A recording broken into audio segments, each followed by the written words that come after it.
Salam, Atavatan TV YouTube kanalının mehriban müştokları. Hormatly tomoşaçylarymyz, Atavatan TV'de saylanan habarlar. Habarymyzyň 2023-nji ýylyň 1-nji awgustynda aksanyna Özbegistan, Türkmenistan we Iran halkara ulug geçirgesini döretmegi meýilleşdirýär. Russiýa elektron wiza ulgamyny eşe girdi. Belgiýanyň aviakompaniýasy Aşgabat şäherine ýük gatnawlaryny ýola goýmagy meýilleşdirýär. Aşgabatda 23-nji 28-nji noýabr aralygyna kuraş boýunça dünýä çempionaty geçirilýär ýaly habarlar getirýäris. Mehriban müştoklar, gelin bolsa habarlarymyza giňişleýin seredip geçelim. Özbegistan, Türkmenistan we Iran halkara ulug geçirgesini döretmegi meýilleşdirýär. Özbegistanyň, Türkmenistanyň, Iranyň hökümetleriniň arasynda halkara ulug geçirgesini guramak barada şertnama gol çekilmegine şartlaşdyrmak meselleri öwrenilýär. Özbegistanyň ulug ministrliginiň Medpugat gollugy ýurdun ulug ministrliginiň we Iranyň ýol we şäher ösüş ministrliginiň wekilleriniň halkara ulug geçirgesini guramak meselesini aralyk maslahatlaşanlyklaryny habar berdi. Bu barada TASS ýazýar. Şu ýylyň 31-nji ýylyny Özbegistanyň ulug ministrligi bilen Iranyň ýol we şäher ösüş ministrliginiň wekilleriniň arasynda video konferensiýa görnüşinde gepleşikler geçirildi.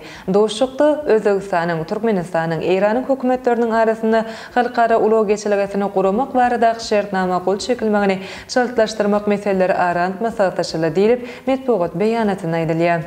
Russiýa elektron wiza ulgamyny eşe girdi. Şu güni 1-nji awgustda Moskwa wagty bilen ýerden sagat 10:00 Russiýa 55 ýurdun raýatlary üçin elektron wiza ulgamyny eşe girdi. Bu sene Russiýanyň premier ministriniň ornasary tarapyndan teklip edildi. O ýakynda Daşary işler ministrligi tarapyndan eglan edildi. Bine kilişleýär. Wiza alan daşary ýurtly syýahatçylyk we işegilik maksady bilen Russiýada 16 gün galyp biler. Bu hyzmat 55 ýurdun raýatlary üçin eliterlidir. Arza Daşary işler ministrliginiň ýürütüleşdirilen portalyna giriş senesinden 4 günden gijaga alman berilýär. Wizanyň bahasy, konsulluk tölegleri, bank tölegleri, amal çykdaýjylar we beýleki goşmaça tölegleri goşmak bilen bary ýok $50 geçýär. 60 günün içinde 90'dan gowrak barlyk nokadynyň biriniň üstü bilen eslenip ulug usuly bilen girip bilersiňiz. Bular Moskwa, Sankt-Peterburg, Vladivostok, Vladikavkaz, Volgograd, Grozny, Yekaterinburg, Irkutsk, Kazan, Kaliningrad, Krasnodar, Krasnoyarsk, Nijni Novgorod, Novosibirsk, Samara we beýleki şäherlerdir. Sanawda Merkezi Aziýanyň ýurtlarynyň ýokdugyny bellemelidir. Belgiýanyň aviakompaniýasy Aşgabat şäherine ýük gatnawlaryny ýola goýmagy meýilleşdirýär. 31-nji iýulda Türkmenistanyň Belgiýadaky elçisi Sapar Pelwanow Liège şäherine ýerleşýän Belgiýanyň ýük aviakompaniýasy Challenge Airlines'yň ýollaşlary bilen onlaýn görnüşinde doşuk geçirdi. Bu barada elçixananyň sosial sahypalaryna habar berildi. Kompaniýa Ýewropada, Amerikada, Ýakyn Gündogarda we Afrikada ýük taşamakda ýürütüleşendir. Doşuga Türkmen howa ýollary gollagynyň wekilleri gatnaşdy. Video konferensiýada uçuşlar amal aşyrmak we Challenge Airlines bilen Türkmenistan raýat aviasiýasynyň arasynda hyzmatlaşan beýleki taraplar aralyk maslahatlaşyldy.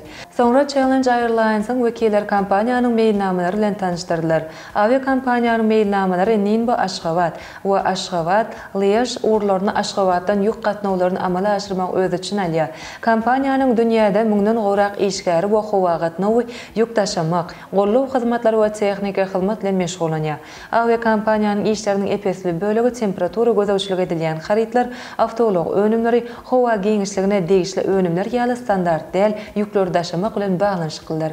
Aşgabatda 23-nji 28-nji noýabr aralygynda kuraş boýunça dünýä çempionaty geçirilir.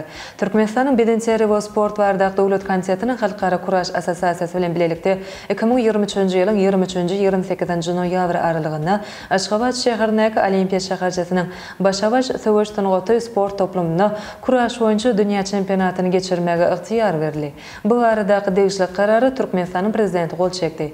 Şeýlekan Bedenseri we Sport bardak dowlat komitetining halkara kuraş assosiasiýasy bilen ulalaşyp kuraş boýunça dünýä çempionatyny geçirmek hakyndaky düzgünnamany işläp taýýarlamak we tasdiklamak tapşyryldy. Ine mehriban müştoklar, Atavatan TV'de saylanan habarlar gepleşýänmiň şu günkü sanyna size ýetirmek isleýän habarlarymyz şurdan ibaret. Hormatly tomoşaçylarymyz, şeýlekem başga-da köp sany gyzykly habarlary atavatanturkmenistan.com saýtymyzdan giňişleýin okap bilersiňiz. Gepleşýänmiň indiki sanyna görüşýänçek, hoşça bolun.